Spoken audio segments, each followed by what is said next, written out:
All right, welcome to the Explainer. Today, we are tearing up the rulebook. We're stepping way outside the bounds of conventional literature and plunging headfirst into something raw, unfiltered, and intensely mystical. We're looking at a text called The Blood of Thy Son, and honestly, it's dense, it's cryptic, and it is absolutely fascinating. But here's the thing, we aren't just going to sit here and read this document like a textbook. No way. To really get it, we have to experience it as a rhythmic, spoken word journey. So get ready to actually feel the beat of these words. The blood, the blood of the Son, not of man but of God's, govern, the holy ones.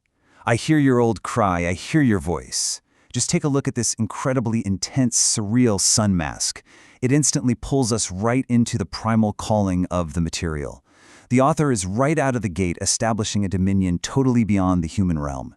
It's an invocation, right? A literal calling out to the divine, basically demanding that we drop all our earthly baggage before we read even one more line. Okay, let's dive right into this. Movement 1, Blood of the Gods. What we're dealing with here is straight-up incantory performance art. The author isn't just handing us a story, they're actively trying to shift our consciousness through the sheer hypnotic force of their words. Listen to this. Come to, come through, come to, and don't stop, don't stop. You feel that rhythm?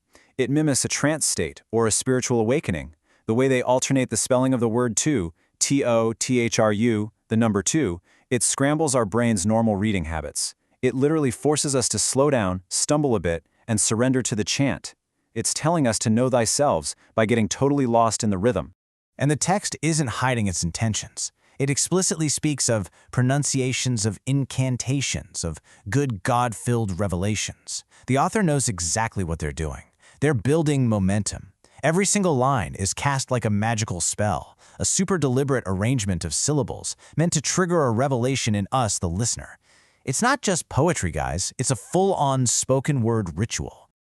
Moving right along into movement 2, harmony and the heart. So, how does this build? Well, once you're in the trance, the author hits you with his rapid-fire internal rhythm driven by numbers. Numbers become the drum beats, 32. In the text, this hits like a staccato snare drum. We are a 32, 32, 32. Bam, bam, bam. Punched out hard and fast. In mystical traditions, numbers hold immense heavy weight. Here, repeating 32 acts as an anchor in this swirling ocean of words. It's sudden, it's sharp, it's highly percussive. And then, immediately after, we get hit with this.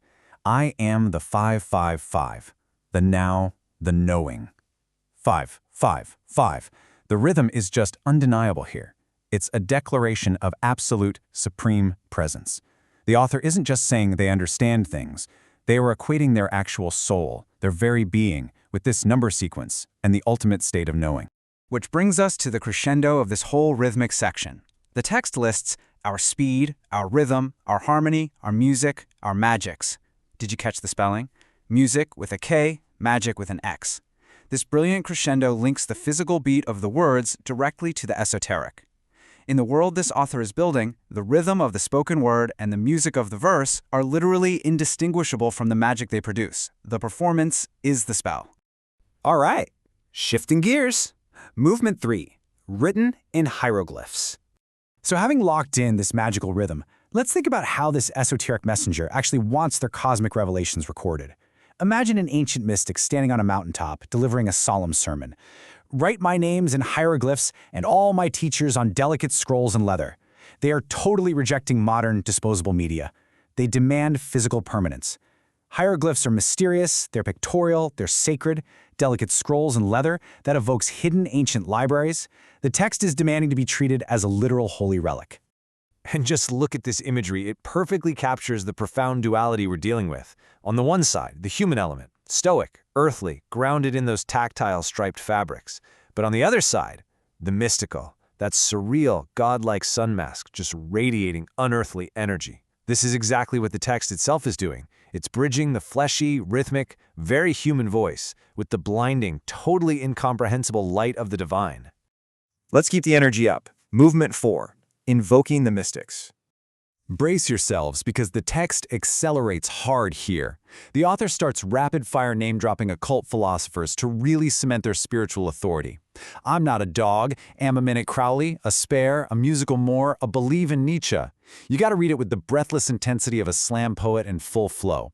They're desperately clawing away from the mundane, I'm not a dog, and forcibly anchoring themselves to some of history's absolute most provocative thinkers. Let's pause the trance for just a second and translate this, because it's a lot to unpack. Who are these people? Well, Aleister Crowley and Austin Osman Spare were massive, highly controversial figures in early 20th century occultism. They were all about magic as an act of pure will, using art, symbols, and altered states to literally bend reality. By invoking them, our author is telling us, point blank, exactly what tradition they belong to, the tradition of the magician-artist. Then the author commands, O pious Abraxas, follow thy will, you know. Now, Abraxas is a wild concept.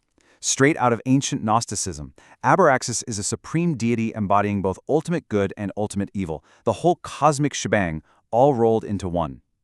By telling a supreme God to follow thy will, the author is flexing an almost terrifying level of spiritual confidence. They aren't praying to the gods anymore, they are directing them. And that brings us to the peak. Movement 5, the Alpha and Omega. This is the final stage. After all the incantations, the drumbeat rhythms, and the wild invocations, the text hits its ultimate crescendo. Total cosmic enlightenment.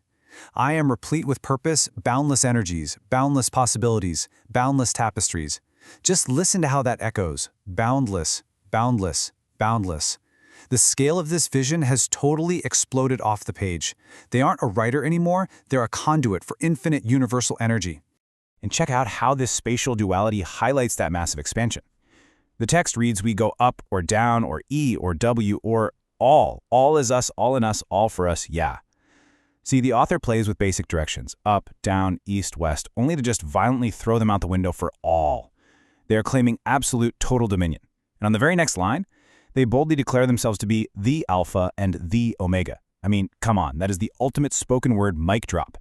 But then, right after this massive, godlike flex, we get hit with this incredibly raw, repetitive stutter.